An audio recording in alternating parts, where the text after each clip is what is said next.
Last వీడియోలో మనం large cap fund ని ఎలా సెలెక్ట్ చేసుకోవాలి, ఆ సెలెక్షన్ క్రైటీరియా, ఆ ప్రాసెస్ ఏంటో అది ఎలా ఫిల్టర్ చేశానో మీకు చెప్పాను. కానీ మనకు అందులో చాలా మ్యూచువల్ ఫండ్స్ వచ్చాయి. ఆ ఫండ్స్ లోంచి కూడా ఫిల్టర్ అవుట్ చేయాలి. దాంట్లో నేను మీకు లాస్ట్ లో చెప్పింది ఏంటంటే నిఫ్టీ 50, నిఫ్టీ 100 లేదా ఇంకొకటి సెన్సెక్స్. ఈ 3 వాటిలలో మనకు ఎన్ నెంబర్ ఆఫ్ ఫండ్స్ ఉన్నాయి. దీంట్లో మనం ది బెస్ట్ ఎలా సెలెక్ట్ చేసుకోవాలంటే ఫస్ట్ అండ్ ఫార్మోస్ట్ మనం ఒక్క రీసెర్చ్ ప్రకారం చూస్తే అందులో ఎక్సెస్ డైవర్సిఫికేషన్ ఏదైతే చేస్తామో దట్ విల్ బికమ్ డైవర్సిఫికేషన్. ఇక్కడ వి కాదు డబ్ల్యూ. అంటే డైవర్సిఫికేషన్ ఒక స్టేజ్ వరకు బాగుంటుంది, ఆ తర్వాత డైవర్సిఫికేషన్ చేసామనుకోండి మీకు రిటర్న్స్ లో ఏ మాత్రం తేడా ఉండదు అండ్ సేమ్ ఫ్లాట్ రిటర్న్స్ ఉంటుంది. అంటే diversion according to research up to 30 stocks, ఆ 30 స్టాక్స్ వరకు మాత్రమే నీ డైవర్సిఫికేషన్ అనేది పనిచేస్తుంది. ఆ తర్వాత ఏ ఫండ్ లో అయినా సరే 30 కంటే ఎక్కువ ఉన్నాయి అనుకోండి, దెన్ అది ఇట్ విల్ బికమ్ డైవర్సిఫికేషన్, అంటే వర్స్ సిచ్యువేషన్ అయిపోతుంది. You will not get any returns. So దాన్ని మైండ్ లో పెట్టుకొని, ఆ రీసెర్చ్ ని మైండ్ లో పెట్టుకొని and at the same time మీరు ఒకవేళ డేటా కూడా చూసుకుంటే మీకు స్క్రీన్ పైన ఒక చార్ట్ కనిపిస్తుంది. ఆ చార్ట్ లో ఎక్సెస్ డైవర్సిఫికేషన్ ఏదైతే ఉందో ఆ తర్వాత 30 తర్వాత ఉన్న వాటిని ఫ్లాట్ గా ఉన్నాయి, దానికన్నా ముందు మనకు ఫండ్ అనేది మంచి పర్ఫామ్ చేస్తుంది. ఇప్పుడు ఈ థియరిటికల్ గా మనం దీన్ని కన్సిడర్ చేసుకొని మనం సెలెక్ట్ చేసిన ఫండ్ వచ్చేసి సెన్సెక్స్. థియరిటికల్ గా మనము ఓన్లీ 30 స్టాక్స్ ఉన్న వాటిని సెలెక్ట్ చేసుకోవాలి లార్జ్ క్యాప్ లో అనుకున్నాము. డైవర్సిఫికేషన్ కూడా ఎక్కువ చేసుకోలేదు.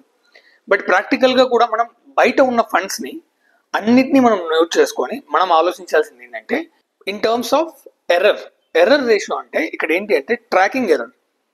ఒకవేళ సెన్సెక్స్ 80,000 అనుకోండి, మన ఇండెక్స్ ఫండ్ కూడా దాన్ని మ్యాచ్ చేయగలగాలి. అంటే ఎర్రర్ రేట్ అంత తక్కువ ఉండగలగాలి.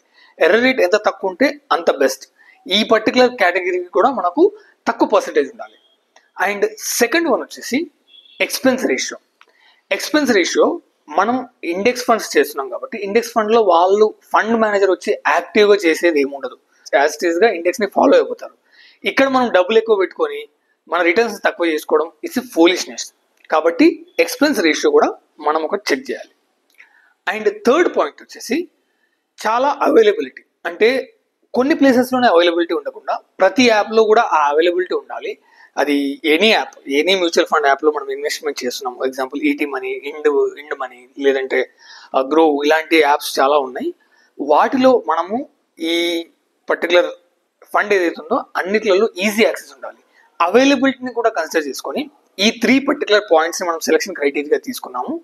At the same time diversification.